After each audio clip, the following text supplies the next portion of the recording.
Hello everyone. आज का हमारा टॉपिक है पास्कल्स लॉ। तो आज हम पास्कल्स लॉ के स्टेटमेंट को देखेंगे, देन हम उस स्टेटमेंट को प्रूफ करने की, जस्टिफाई करने की भी कोशिश करेंगे। ठीक है, तो सबसे पहले स्टार्ट करते हैं स्टेटमेंट से। पास्कल लॉ के स्टेटमेंट को हम दो तरीकों से लिख सकते हैं। ठीक है, मतलब काफी सारी रेफरेंस बुक में अलग अलग स्टेटमेंट है, बट मैं आपको बेसिक दो बता सकता हूं कि ये दो फॉर्म में आप पास्कल लॉ को स्टेट कर सकते हो। ठीक है, तो सबसे पहले हम देख लेते हैं कि पास्कल लॉ का स्टेटमेंट क्या है, what this law states actually. It states that it states that pressure in a fluid at rest is same at all the points if they are at same height। ठीक है, मतलब अगर हम एक ऐसा फ्लूइड कंसिडर करते हैं जो कि रेस्ट पर है। ठीक है, ये फ्लूइड रेस्ट पर है।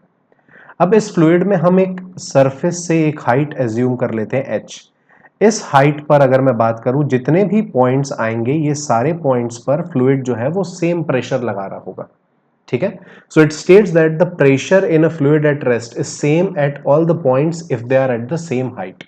ठीक है ना, तो जितने भी पॉइंट्स इस पर्टिकुलर हाइट पर होंगे सभी पॉइंट्स पर सेम प्रेशर लग रहा होगा बिकॉज ऑफ द फ्लूइड। ठीक है, सेकंड, इसको स्टेट करने का एक और तरीका है which is it states that the pressure at a point in a static fluid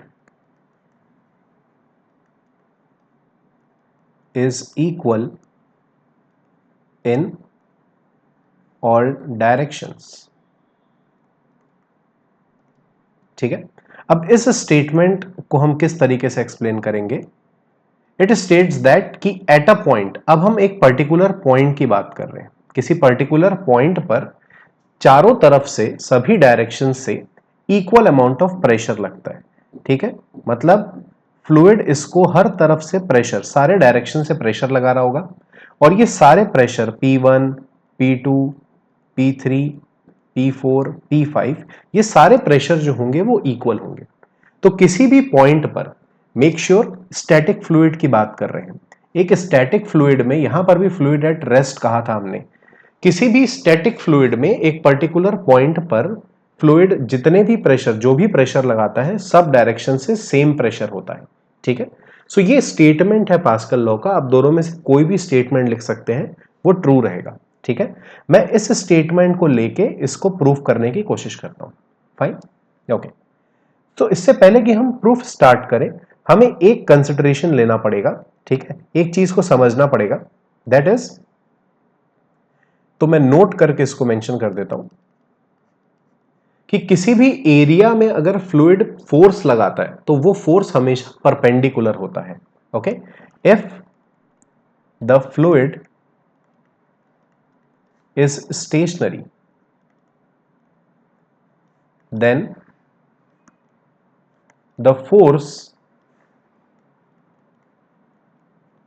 exerted by the surrounding exerted by the surrounding fluid on the area will always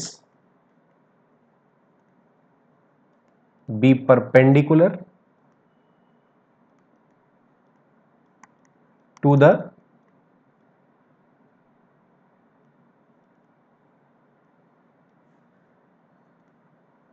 surface of area।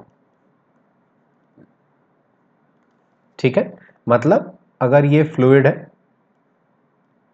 यहां पर हमने कोई एक object रखा suppose, ठीक है, तो जो प्रेशर लगेगा, जो फोर्स लगेगा वो हमेशा परपेंडिकुलर होगा सरफेस के।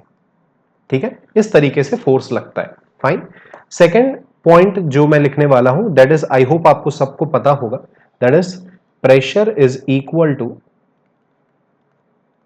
फोर्स अपॉन एरिया, ठीक है, या फिर यहां से हम लिख सकते हैं force is equal to pressure into area, ठीक है। ये वाला पॉइंट हमें ध्यान रखना है इसको प्रूफ करने टाइम, ठीक है। Now let us start the proof.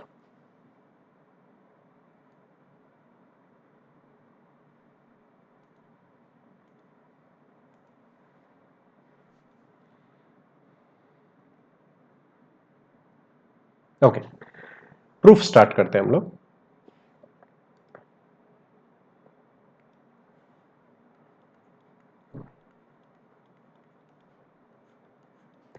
अब इसे प्रूफ करने के लिए मैं एक एलिमेंट कंसिडर कर रहा हूं, और वो एलिमेंट बहुत ही छोटा एलिमेंट है। मतलब अभी हमने देखा स्टेटमेंट में कि अगर एक फ्लूइड रेस्ट पर है तो किसी पर्टिकुलर पॉइंट पर हर तरफ से इक्वल प्रेशर लग रहा होगा, हर तरफ से इक्वल फोर्स लग रहा होगा। बट इसी पॉइंट को मैं अभी एक्सप्लेन कर रहा हूं एक डायग्राम से, ठीक है। मैं एक एलिमेंट लेने वाला हूं जो बहुत ही छोटा है, मतलब आप उसको एक पॉइंट कंसिडर कर सकते हो, ठीक है। ओके, सो उस एलिमेंट को कंसिडर करते हैं।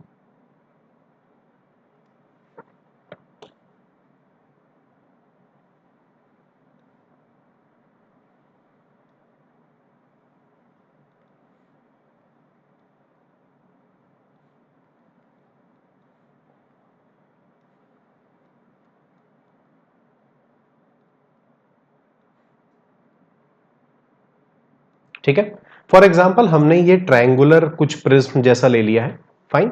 ये एलिमेंट इतना छोटा है कि हम इसे एक पॉइंट एज्यूम कर सकते हैं, हम इसे इस फ्लूइड एट रेस्ट में एक पॉइंट एज्यूम कर सकते हैं, ठीक है। ये फ्लूइड, ये एलिमेंट जो है वो बहुत ही छोटा है। ओके, अब हम इसकी हेल्प से इसे प्रूव करने की कोशिश करते हैं। तो ये एलिमेंट जो है ये हमने एक फ्लूइड में रख दिया है, ठीक है। जो फ्लूइड रेस्ट पे है हमने उस फ्लूइड में इस एलिमेंट को रख लिया है। अब इस एलिमेंट में क्या होगा, फ्लूइड की वजह से, फ्लूइड के होने की वजह से चारों तरफ से कुछ फोर्स लग रहा होगा, और हमने अभी देखा कि वो फोर्स जो है वो परपेंडिकुलर लगता है। तो हमारे पास यहां पे कुछ सरफेस दिख रहे हैं, जैसे ए, बी, सी, डी, ये एक सरफेस है। ओके, ई, एफ, ये वाला एक सरफेस हो गया, और तीन सरफेस है, 1, 2 एंड 3। तो ये तीन सरफेस में परपेंडिकुलरली फोर्स लगेगा फ्लूइड की वजह से, ठीक है। सो यहां पर जो फोर्स लग रहा है मैं उसको एफ ए मान लेता हूं, यहां पर जो फोर्स लग रहा है मैं उसको एफ बी मान लेता हूं, और यहां पर जो फोर्स लग रहा है उसको हम एफ सी मान लेते हैं, ठीक है। Let this angle be angle theta. Okay, अब ये अगर एंगल थीटा है तो यहां पर ये वाला भी एंगल थीटा ही आएगा, ऑल्टरनेट इंटीरियर एंगल, ठीक है। तो इस एफ बी को हम रिजोल्व कर सकते हैं। एफ बी को रिजोल्व करेंगे कैसे, एक फोर्स ऐसे लगेगा और एक फोर्स ऐसे लगेगा। अगर ये थीटा है so this will be 90 minus theta, ठीक है। तो एक फोर्स ये लग रहा है that is F B sine 90 minus theta, और एक फोर्स ये लग रहा है that is F B cos 90 minus theta, ठीक है। तो ये जो एफ बी है ये दो फोर्स लगाएगा, मतलब इसके दो कंपोनेंट्स होंगे कुछ इस तरीके से। तो ये आ जाएगा एफ बी साइन थीटा, और ये आ जाएगा एफ बी कॉस थीटा, ठीक है। ये बी था and this was 90 minus theta, ठीक है। अब हमें दिख रहा है अगर इस एलिमेंट को मैं एक पॉइंट कंसिडर करता हूं, जैसे हमने अज्यूम भी किया है, ओके। तो ये पॉइंट की अगर हम बात करें तो इस डायरेक्शन पे लग रहा है एफ सी फोर्स, इस डायरेक्शन पे लग रहा है एफ ए फोर्स, इस डायरेक्शन पे लग रहा है एफ बी साइन थीटा, और इस डायरेक्शन पे लग रहा है एफ बी कॉस थीटा। अब इस एलिमेंट का कुछ तो वेट होगा, कुछ तो मास होगा, ठीक है, जिसका ग्रेविटेशनल फोर्स नीचे की तरफ आ रहा होगा, ठीक है। नीचे ग्रेविटेशनल फोर्स आ रहा होगा which is due to the weight of this object. अब ये एलिमेंट हमने इतना छोटा कंसिडर किया है कि weight due to this element को हम नेग्लिजिबल मान सकते हैं, कि weight due to the element is negligible, ठीक है। तो हम इसे इग्नोर कर सकते हैं, ठीक है। इस वाला जो ये जो वेट है हम इस पर्टिकुलर वेट को इग्नोर कर सकते हैं। तो हमारे पास जितना भी फोर्स लग रहा है वो यही है जो मैंने यहां पर 4 फोर्सेस बनाए हैं, ठीक है। और अभी हमने देखा कि प्रेशर होता है फोर्स अपॉन एरिया, सो हम फोर्स को लिख सकते हैं प्रेशर इनटू एरिया, ठीक है। अब ये पर्टिकुलर एलिमेंट जहां पे एफ ए फोर्स लग रहा है, हम यहां मान लेते हैं कि प्रेशर लग रहा है पी ए और उसका एरिया है ए, और सबस्क्रिप्ट में ए लिख रहा हूं मैं। यहां पर जहां एफ सी लग रहा है इसका प्रेशर है पी सी और ए सी जो है वो उसका एरिया है। वैसे ही एफ बी में जो लग रहा है that is P B and A B is the area, ठीक है। हम कुछ ऐसा मान लेते हैं, fine, okay. So F A में जो प्रेशर लग रहा है इस डायरेक्शन से, उसको मैं क्या लिख सकता हूं, that is actually equal to F A is pressure at A into area at A, ठीक है। एफ बी साइन थीटा को हम क्या बोल सकते हैं, दैट इज एफ बी की वैल्यू क्या हो जाएगी, एफ बी की वैल्यू हो जाएगी P B into A B, ठीक है। और एफ सी की वैल्यू क्या हो जाएगी, पी सी इंटू ए सी, और एफ बी, ये वाला जो एफ बी है इसकी वैल्यू भी same P B into A B, क्योंकि प्रेशर क्या, फोर्स क्या है, प्रेशर इंटू एरिया, ठीक है। अब अगर हम रिजॉल्व करें, resolution along the X axis, ठीक है। So resolution of force along X axis, तो एक्स एक्सिस में कौन कौन से फोर्स लग रहे हैं। अगर ये ऑब्जेक्ट को इक्विलिब्रियम पे रहना है तो एक्स एक्सिस के फोर्स जो है वो बैलेंस्ड होने चाहिए।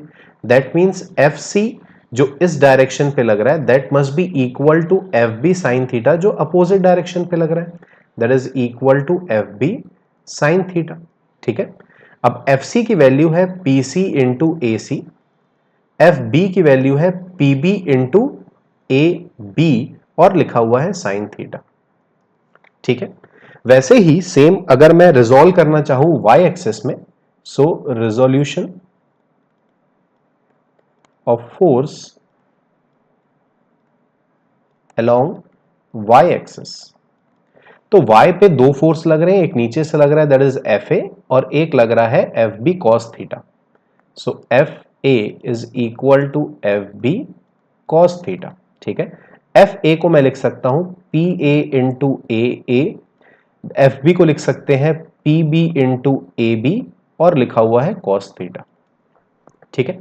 अब अगर हम एरिया को देखें, ये वाले एरिया को कंसिडर करें, ठीक है। सो ये वाला एरिया जो है विच वॉज ए बी, ठीक है, ये इंक्लाइंड है यहां से, इस तरीके से वो डायग्राम बना हुआ है, ठीक है। ये थीटा है and this is what is A and this is what is A C, ठीक है। अब अगर ये ए बी जो एरिया है उसको अगर हम रिजॉल्व करते हैं एक हॉरिजॉन्टल, तो ये हॉरिजॉन्टल डायरेक्शन मिल जाएगा उसका, और उसको वर्टिकल रिजॉल्व करते हैं तो ये वर्टिकल आ जाएगा।